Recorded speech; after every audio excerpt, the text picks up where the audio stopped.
नमस्कार साथियों, मैं विनोद यादव आप सभी का एक बार फिर चाणक्य गुरु के डिजिटल प्लेटफॉर्म पर स्वागत करता हूं। प्यारे साथियों, आज की कक्षा में हम कैलेंडर टॉपिक पढ़ेंगे और कैलेंडर की 2 कक्षाएं पहले हो चुकी, उसके बाद का आज की कक्षा में हम चर्चा करेंगे। प्यारे साथियों, एक बार मैं विगत 2 कक्षाओं में जितना आपको पढ़ाया था उसका थोड़ा सा दोबारा से रिवीजन करवा देता हूं, तो जरा ध्यान से देखना।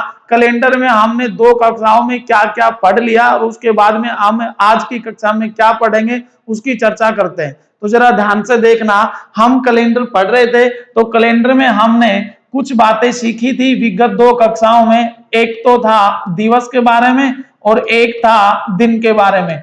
प्यारे साथियों, मैंने जो आपको कैलेंडर पढ़ाया है वहां आपको बिल्कुल बेसिक से सिखाया है और पूरा अभी जितना भी बाकी है वो भी मैं पूरा बेसिक के साथ ही सिखाऊंगा। आपको कुछ भी रटने की जरूरत नहीं पड़ेगी।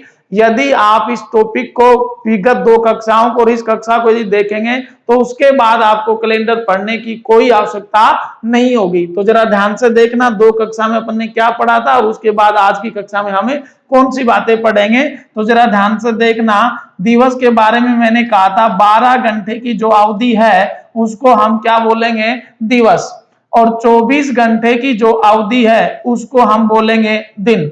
इसके बाद दिन से बड़ी इकाई के बारे में मैंने आपको बताया था, दिन से बड़ी इकाई होगी प्यारे साथियों सप्ताह। और सप्ताह के बारे में मैंने कहा था 7 दिन का जो समूह है, 7 दिन का समूह वो क्या होगा, सप्ताह। यानी एक सप्ताह में कितने दिन होंगे, 7 दिन। और सप्ताह के बाद की जो इकाई होगी वो मैंने आपको कहा था महीना। और महीना किस महीने में कितने दिन होंगे वो बातें मैंने आपको विगत 2 कक्षाओं में बताई थी। अब उसके बाद ही महीने के बाद यदि बात करें तो वो होगा अपना वर्ष। तो वर्ष कितने फॉर्मेट का होगा ये चीजें मैंने बताई थी, तो एक बार फिर बता रहा हूं, तो जरा ध्यान से देखना।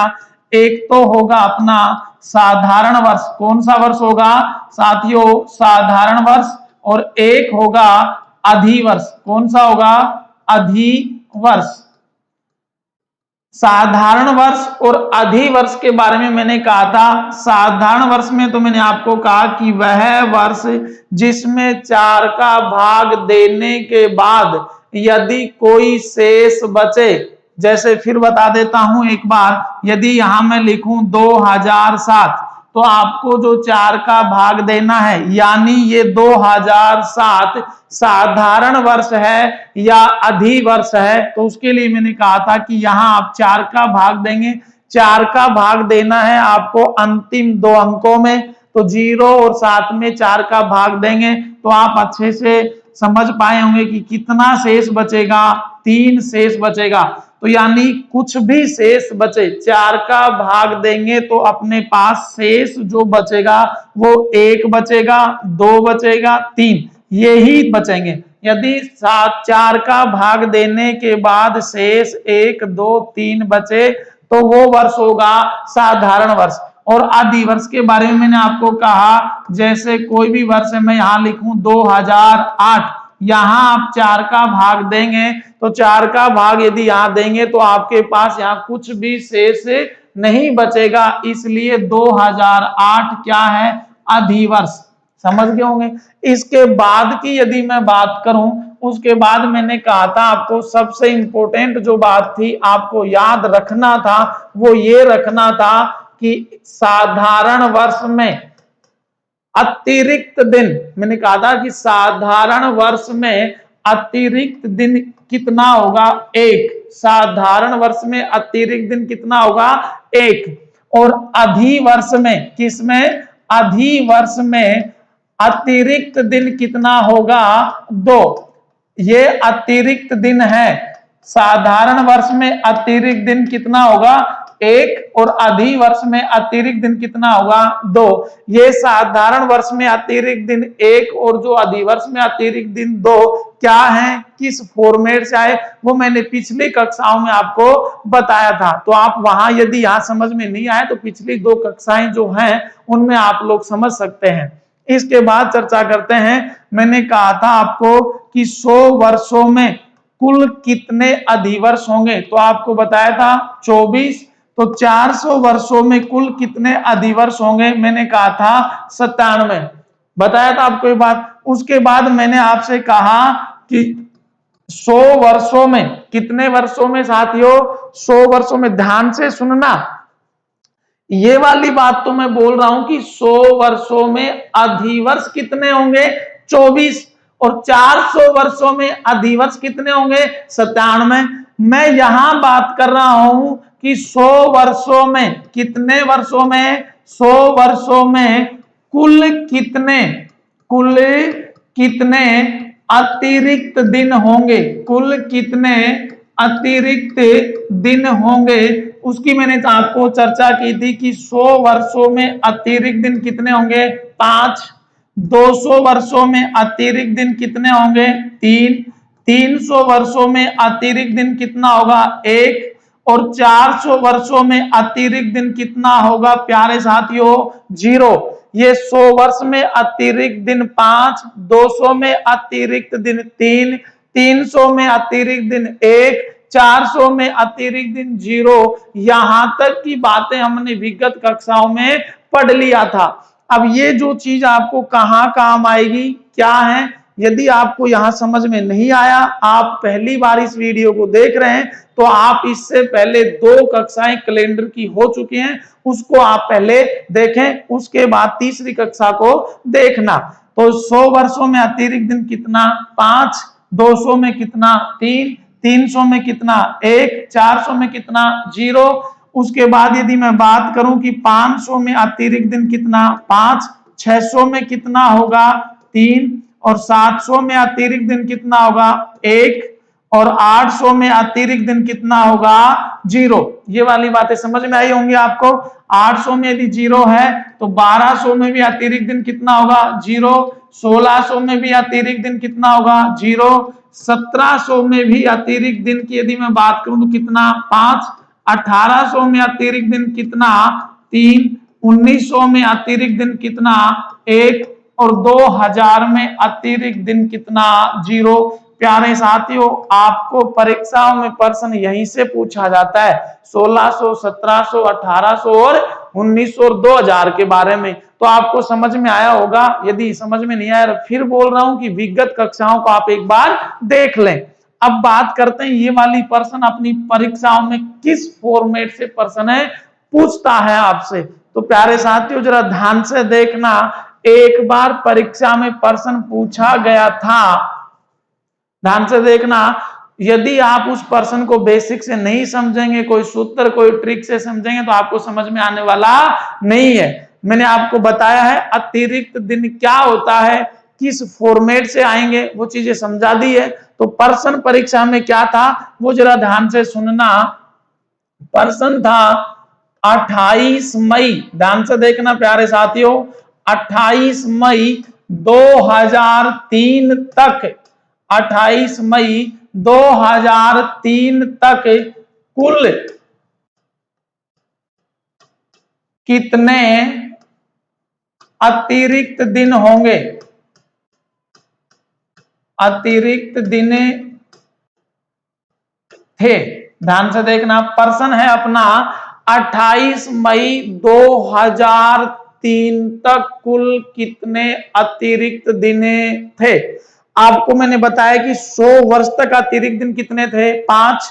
200 तक 3, 300 तक 1, इस प्रकार से 1600 तक कितने थे, 0। 1700 तक 5, 1800 तक 3, 1900 तक 1, 2000 में कितना था अतिरिक्त दिन, 0। तो आपसे प्रश्न पूछ रहा है 28 मई 2003 तक कुल कितने अतिरिक्त दिन थे। तो जरा ध्यान से देखना, मैं समझा रहा हूं, बहुत इंपॉर्टेंट प्रश्न है आपके लिए। परीक्षा में प्रश्न, वर्तमान परीक्षाओं में कंसेप्ट से प्रश्न आता है, ट्रिक और सूत्र से प्रश्न नहीं आएगा साथियों। आपको यदि उसका बेसिक नॉलेज है तो आप परीक्षा में प्रश्न का उत्तर दे पाएंगे। तो जरा ध्यान से देखना, 28 मई 2003 तक कुल कितने अतिरिक्त दिन थे। तो मैं समझा रहा हूं, समझने की कोशिश करना अच्छे से। 28 मई 2003 तक कुल कितने अतिरिक्त दिन थे? तो प्यारे साथियों, यहां 28 मई 2003 में कुल कितने मई तक कितने अतिरिक्त दिन थे? तो मैं यदि आपसे ये बात पूछूं कि 28 मई 2003 तक कितने साल पूरे हो चुके, तो आप कहेंगे कि 2002 तो पूरी साल है क्या? 2002 तो पूरा है, और 2002 से आगे जो है वो है 28 मई 2003 तक। तो 28 मई तक यदि आप जाएंगे तो पहले जनवरी, फिर आप जाएंगे फरवरी, फिर आप जाएंगे मार्च, अप्रैल,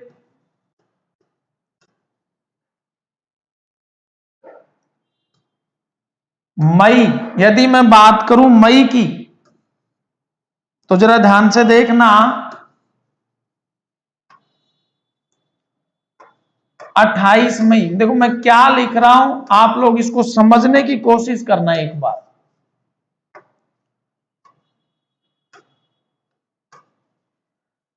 जो आपको प्रश्न पूछा था कि 28 मई 2003 तक, तो आपको 28 मई 2003 तक ही जाना है।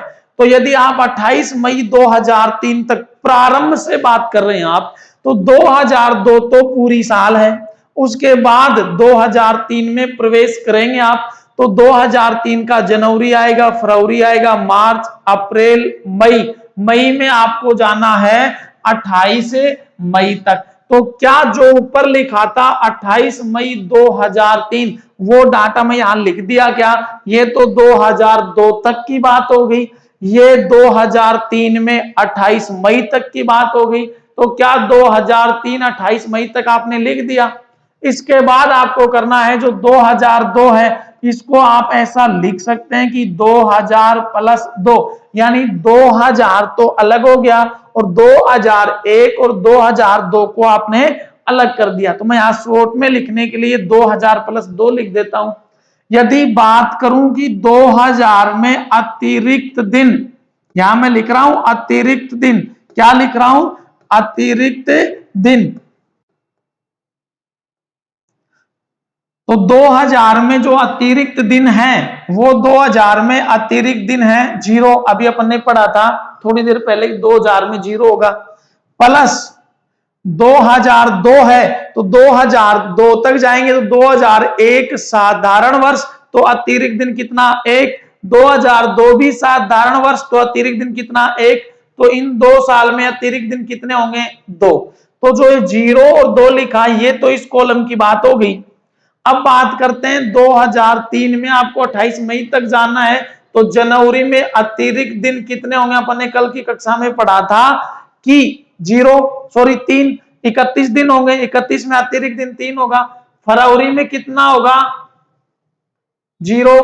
क्यों होगा 0? क्योंकि 2003 की फरवरी है ये वाली। किसकी फरवरी है? 2003 की। तो 2003 साधारण वर्ष, साधारण वर्ष में फरवरी 28 दिन की, तो 28 में अतिरिक्त दिन 0, मार्च में 3, अप्रैल में 2, और मई में आपको जाना है 28 मई तक। तो 28 मई में अतिरिक्त दिन कितना होगा? 0। आप समझने की कोशिश करना, यदि आप इन सबको जोड़ेंगे तो कितने अतिरिक्त दिन हो गए? तो ध्यान से देखना, 2 और 3 5, 3 8, 2 10, तो टोटल अतिरिक्त दिन कितना? 10। 10 में यदि 7 का भाग देंगे तो शेष कितना? 3। तो फिर वही बात आ गई कि अतिरिक्त दिन कितने थे? 3। अपने इस प्रश्न का जो उत्तर होगा वो कितना होगा? 3।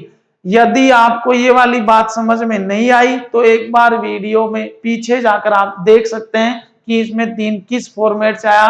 मैं बात करता हूं अगले एक प्रश्न की, और जरा ध्यान से देखना। अब अगला प्रश्न है, यदि आपसे ऐसा पूछ लिया जाए कि 15 अगस्त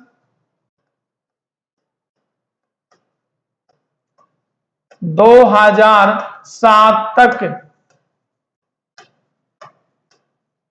कुल कितने अतिरिक्त दिन थे?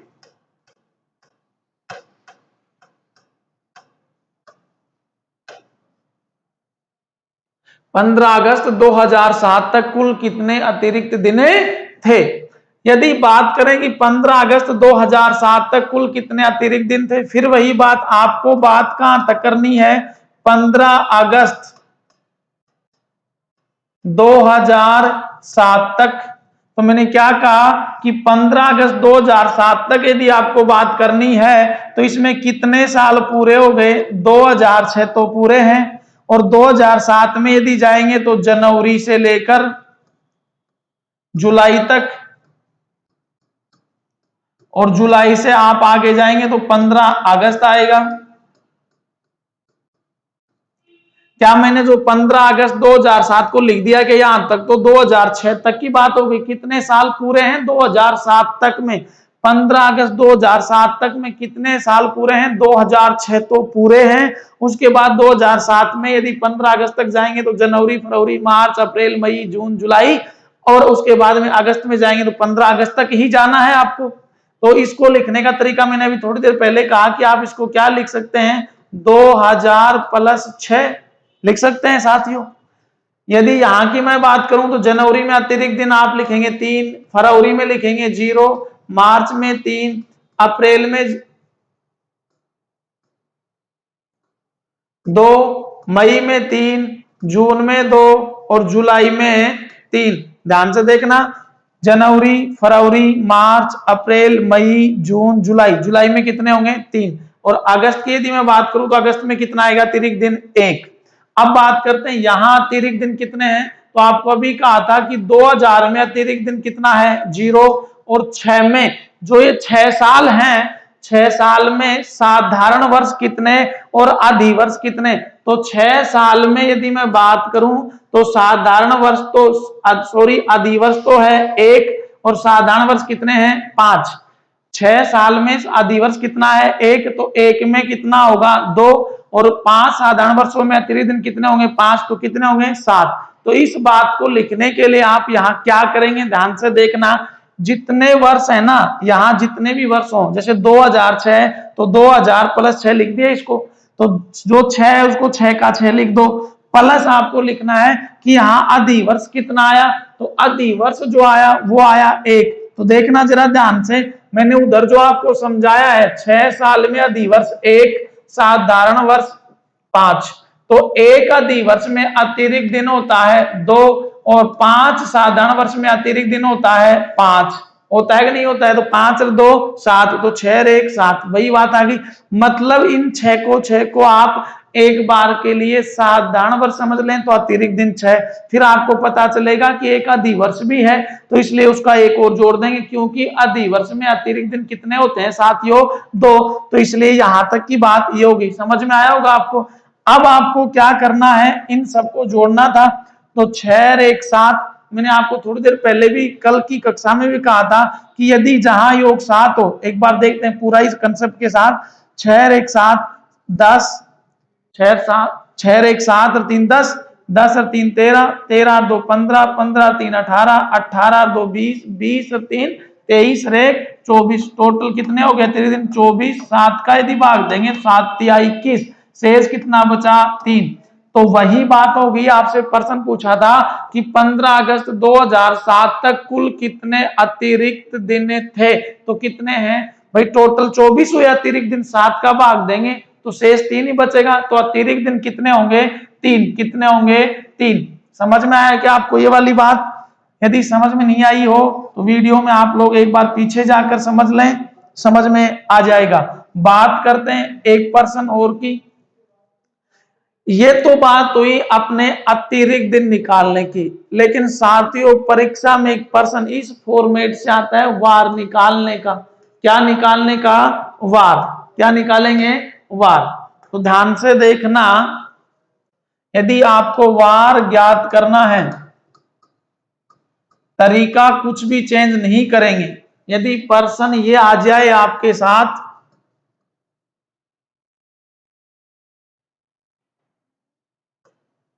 छब्बीस जनवरी 2009 को क्या वार था, आपने पढ़ा भी होगा, ऐसा प्रश्न परीक्षा में पूछा जाता है।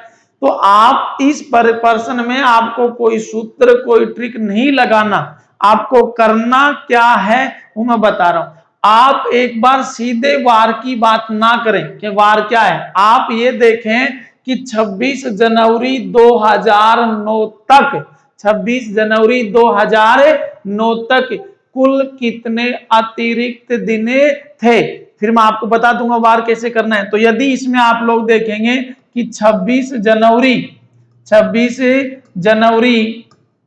2009 तक अतिरिक्त दिन की यदि बात करूं तो आप क्या लिखेंगे 2008, यहां लिख देंगे 26 जनवरी 2009 में कुल कितने वर्ष पूरे हो गए, 2008 तक तो पूरे हैं। उसके बाद 2009 में जाएंगे तो सिर्फ 26 जनवरी ही आएगा। यदि यहां मैं बात करूं 2000, मैंने कहा था 2008 को लिख सकते हैं 2000 प्लस 8, तो 2000 में अतिरिक्त दिन मैंने बार बार कहा कि कितना होगा 0, 8 में 8 और अधिवर्ष कितने 2, तो इन 8 साल में अतिरिक्त दिन कितने होंगे 10, 8 तो 1 हो गया और 2 अधिवर्ष हैं तो 2 और हो जाएंगे 10। 26 जनवरी में अतिरिक्त दिन कितना होगा 5, भाई 26 दिन ही लेना है जनवरी का तो 5 होगा, 7 1 की शेष 5, तो टोटल जो अतिरिक्त दिन हुआ अपने पास वो हो गया 15।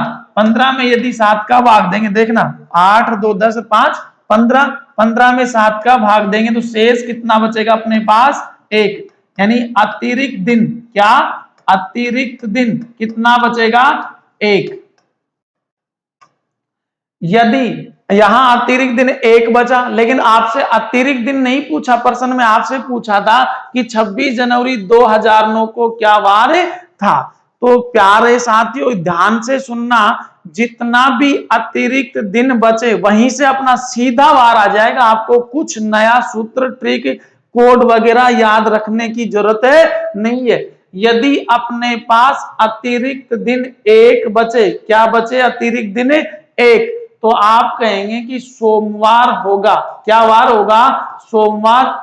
और यदि अतिरिक्त दिन 2 बचे तो आप कहेंगे क्या होगा मंगलवार। और यदि अतिरिक्त दिन 3 बचे तो आप कहेंगे क्या होगा बुधवार। और यदि 4 हो तो क्या होगा गुरुवार। और इस प्रकार से यदि 5 शेष बचे तो आप कहेंगे क्या होगा शुक्रवार। और यदि 6 शेष बचे तो आप कहेंगे शनिवार, क्या होगा शनिवार। और यदि किसी भी संख्या में आप 7 का भाग देंगे तो कभी भी 7 शेष नहीं बचेगा, क्या बचेगा 0, और 0 के लिए क्या होगा रविवार। तो प्यारे साथियों यहां आपके पास अतिरिक्त दिन कितना है 1, तो 1 यदि अतिरिक्त दिन है तो यहां जो वार होगा वो अपना क्या होगा सोमवार, क्या होगा सोमवार। समझ में आया होगा प्रश्न कि 26 जनवरी 2009 को क्या वार था, तो वार था सोमवार। समझ में आया। बात करते हैं अगले एक प्रश्न और की। अपना अगला प्रश्न, यदि आपसे परीक्षा में ऐसा प्रश्न बहुत बार पूछा जाता है, ये वाला प्रश्न कि 15 अगस्त 1947 को क्या वार था। तो ध्यान से देखना, एक बार फिर बता रहा हूं, आपको वार नहीं देखना, सबसे पहले आपको क्या देखना है अतिरिक्त दिन।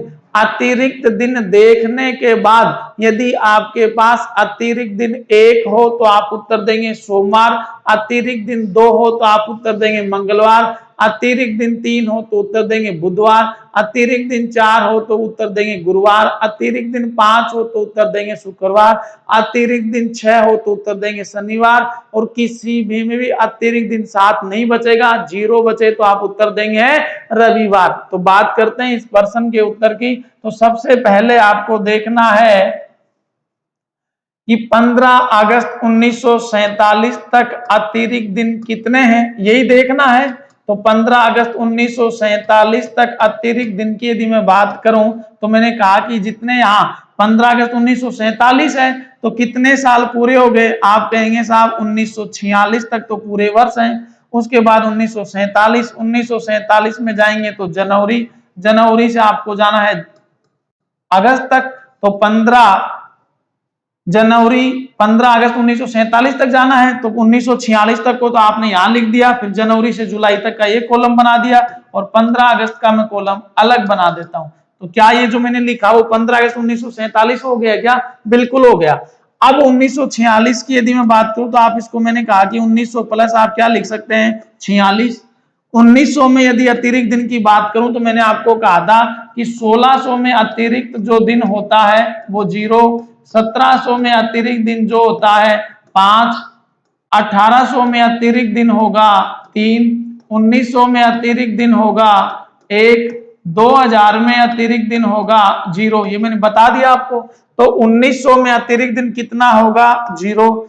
फिर मैंने यहां कहा कि 46 को आप कैसे लिखेंगे, 46 का 46, और इस 46 साल में अधिवर्ष कितने आए, तो आप कहेंगे 46 साल में अधिवर्ष आए 11। ये तो बात होगी 1946 तक की। उसके बाद जनवरी में 3, फरवरी में 0, मार्च में 3, अप्रैल में 2, मई में अतिरिक्त दिन 3, जून में 2, जुलाई में 3 और अगस्त में कितना 1। इन सबको यदि जोड़ेंगे आप तो 46 और 11 कितना हो गया 57, 57 और 3 60, 63, 65, 68, 70 और 3 73 और 1 74। फिर जोड़ते हैं, ध्यान से देखना। या फिर आप लोग इसको ऐसा कर सकते हैं कि जहां यदि योग 7 हो उसको हटा दें। तो जैसे यदि मैं यहां हटाऊं तो 3 और 3 6 और 1 7 हटा दिया, 2 और 2 4 और 3 7 हटा दिया, 11 और 3 14 हटा दिया, 46 बचा। तो 7 6 42, 7 6 42, तो 42 शेष कितना बचा 4। तो यदि अपने पास अतिरिक्त दिन की बात करूं तो कितना अतिरिक्त दिन बच रहा है 4। अतिरिक्त दिन कितना बच रहा है 4। यदि अतिरिक्त दिन 4 है तो मैंने कहा था अतिरिक्त दिन यदि 1 हो तो सोमवार, 2 हो मंगलवार, 3 हो बुधवार, 4 के लिए गुरुवार। ये तो था इधर। या फिर आप इस फॉर्मेट से करें कि इन सब का योग, तो वो 74 था, 7 का भाग देंगे तो यहां भी शेष कितना बचेगा 4, यानी अतिरिक्त दिन कितना है और 4 के लिए क्या होगा गुरुवार, क्या होगा गुरुवार, 5 के लिए शुक्रवार, 6 के लिए शनिवार और 0 के लिए रविवार। तो इसलिए 15 अगस्त 1947 को क्या वार होगा गुरुवार। आपको समझ में आया होगा। वीडियो के जो भी यहाँ आपको पर्सन समझाए जा रहे हैं उनको यदि आपको समझ में नहीं आ रहा तो आप इस एक बार वीडियो को रोककर पीछे जाकर अच्छे से समझ सकते हैं। बात करते हैं, ये तो बात थी अपने 15 अगस्त 1947 को क्या वार था उसकी बात। अब इसके, ये तो बात हुई वार निकालने की बात। अब इसके अलावा अपने कैलेंडर में एक पर्सन इसके अन्य टाइप से भी पूछा जाता है, उसकी यदि मैं बात करूं, जैसे यदि पर्सन आए, आपसे एक टाइप का पर्सन पूछा जाता है, ध्यान से सुनना, कि 2001 और 2007 का कैलेंडर समान है। मैं क्या बोल रहा हूं, 2001 और 2007 का कैलेंडर क्या है समान। मैंने कहा कि साहब 2001 और 2007 का कैलेंडर समान है, यानी 2001 की 1 जनवरी को जो वार होगा वही वार 2007 की 1 जनवरी को भी होगा। 2001 की 15 अप्रैल को जो वार होगा 2007 की 15 अप्रैल को भी वही वार होगा।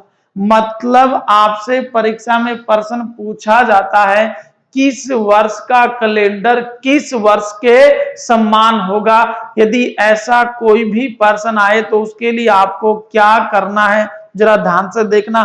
छोटा सा कंसेप्ट है, आप उसको अच्छे से समझने की कोशिश करना।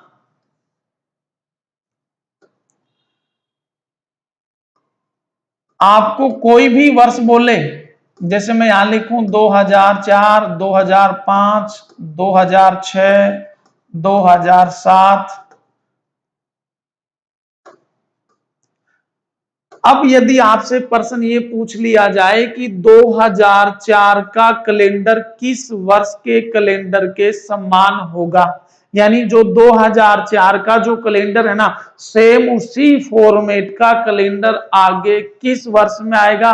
साथियों यहां अपन वार की बात कर रहे हैं कि 2004 में 15 अप्रैल को जो वार है वही वार 15 अप्रैल को आगे किस वर्ष में भी आएगा। एक तो ये प्रश्न पूछा जाता है। एक प्रश्न आपसे पूछा जाता है कि 2004 का कैलेंडर किस वर्ष के कैलेंडर के समान होगा। यदि आपको प्रश्न में यह पूछा जाए कि 2004 का कैलेंडर किस कैलेंडर के समान होगा, तो आपको कुछ नहीं करना, आपको यहां 4 का भाग देना है। कितने का भाग देना है? 4 का भाग। अब आप ध्यान से सुनना, यदि 4 का भाग देंगे आप, 4 का भाग देने के बाद आपके पास जो शेष बचे, यदि 4 का भाग देने के बाद शेष 1 बच रहा हो तो उसमें आप लोग 6 जोड़ना। कितने जोड़ेंगे? 6। यानी 4 का भाग देने के बाद शेष 1 बच रहा है तो उस वर्ष के कैलेंडर का उपयोग अगले 6 वर्ष बाद में कर सकते हैं। यदि शेष 2 बचे तो आपको कितना जोड़ना है? 11। यदि शेष 3 बचे तो आपको कितना जोड़ना है? 11। और यदि भाग पूरा पूरा चला जाए, कुछ भी शेष ना बचे, तो उसमें आपको जोड़ना है 28। मैंने क्या कहा? फिर बता रहा हूं, यदि 4 का भाग देने के बाद शेष 1 बचे तो आप कितना जोड़ेंगे? 6। 4 का भाग देने के बाद 2 और 3 शेष बचे तो आप कितना जोड़ेंगे? 11। और 4 का भाग देने के बाद आपके पास कुछ भी शेष ना बचे तो आप कितना जोड़ेंगे? 28। अब बात करते हैं, यहां एक बार समझने की कोशिश करना। यदि आप 2004 में 4 का भाग देंगे तो कुछ शेष बचेगा क्या? ना। तो आप इसमें 2004 की यदि बात करें कि इस कैलेंडर का उपयोग आगे कब होगा, तो आपको कितना जोड़ना है इसमें? 28। 28 जोड़ने के बाद कितना बनेगा? 2032। कितना बनेगा? 2032। यानी 2004 और 2032 का कैलेंडर क्या होगा? समान। अब बात करें कि 2005 का कैलेंडर आगे किस वर्ष के कैलेंडर के समान होगा, तो यहां 2005 में यदि 4 का भाग देंगे तो कितना शेष बचेगा? 1। यदि 1 शेष बचे तो मैंने कहा कि आपको कितना जोड़ना है? 6। तो 2005 में 6 यदि जोड़ेंगे तो 2011। यहां कितना जुड़ेगा? 2006 में आप कहेंगे 2 शेष बच रहा है। यदि 2 शेष बचे तो आपको कितना जोड़ना था? फिर 11। तो यदि 2 शेष बचे तो 11 जोड़ेंगे 2006 में तो कितना होगा? 2017। और 2007 में कितना जुड़ेगा? तो 2007 के यदि जोड़ने की मैं बात करूं तो यहां कितना शेष बचेगा? 3। और 3 यदि शेष बचे तो कितना जुड़ेगा? यहां भी 11। यदि यहां 11 जोड़ेंगे तो 2018। यानी 2004 और 2032 का कैलेंडर समान होगा, 2005 और 2011 का कैलेंडर समान होगा, 2006 और 2017 का कैलेंडर समान होगा, 2007 और 2018 का कैलेंडर क्या होगा? समान। ये तो बात होती है किस वर्ष का कैलेंडर किस वर्ष के समान होगा। अब बात करते हैं इससे आगे की। यदि इससे आगे की मैं बात करूं, आपसे एक टाइप का प्रश्न ये भी पूछा जाता है। ये तो था किस वर्ष का कैलेंडर किस वर्ष के समान होगा। अब यदि यहां मैं बात करूं कि एक ही वर्ष में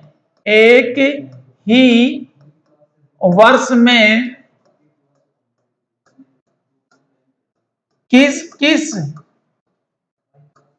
महीने का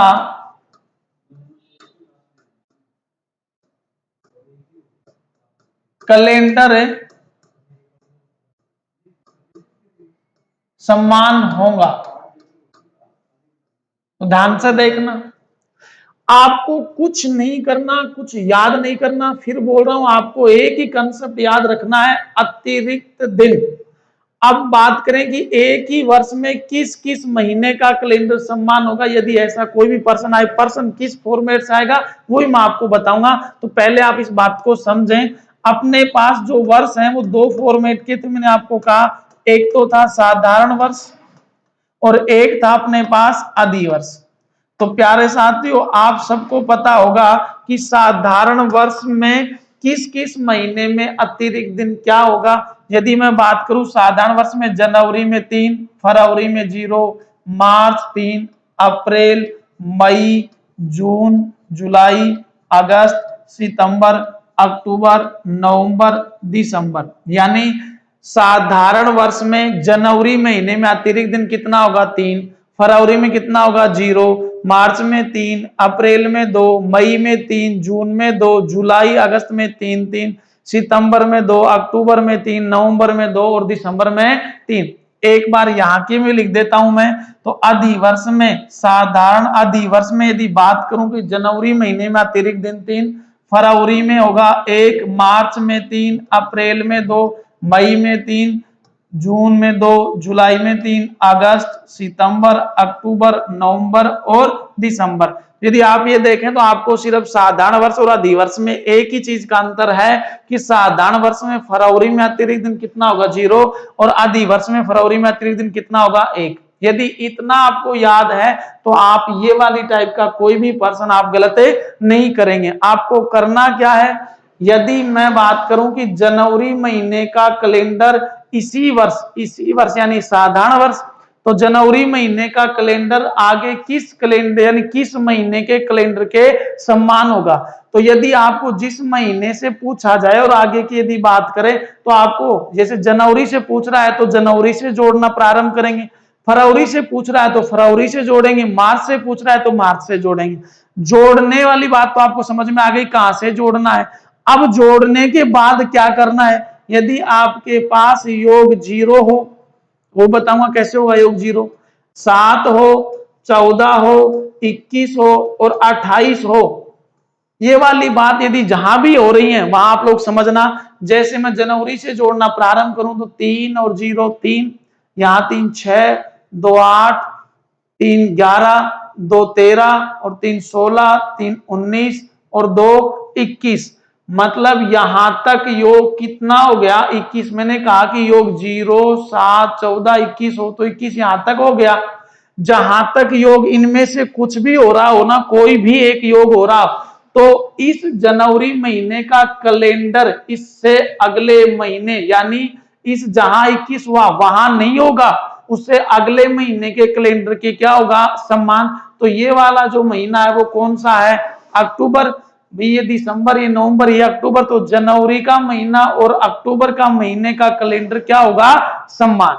अब बात करें यहाँ अधिवर्ष में आप क्या करेंगे, यदि मैं बात करूं कि आपको जनवरी महीने का कैलेंडर आगे किस महीने के कैलेंडर के समान होगा अधिवर्ष का प्रश्न हो तो आप यहीं से जोड़ेंगे। आप यदि यहीं से जोड़ेंगे तो 3 और 1 4 और 3 7, देखो यही 7 हो गया योग। मैंने कहा था योग 0 7 हो जाए तो आपका योग यहाँ 7 हो गया। तो इस कैलेंडर का यानी जनवरी महीने का कैलेंडर का उपयोग आप कहाँ करेंगे, अगले महीने में। तो ये कौन सा महीना होगा, अप्रैल। यानी जनवरी का कैलेंडर किस महीने के कैलेंडर के बराबर होगा, दिवस में अप्रैल के बराबर।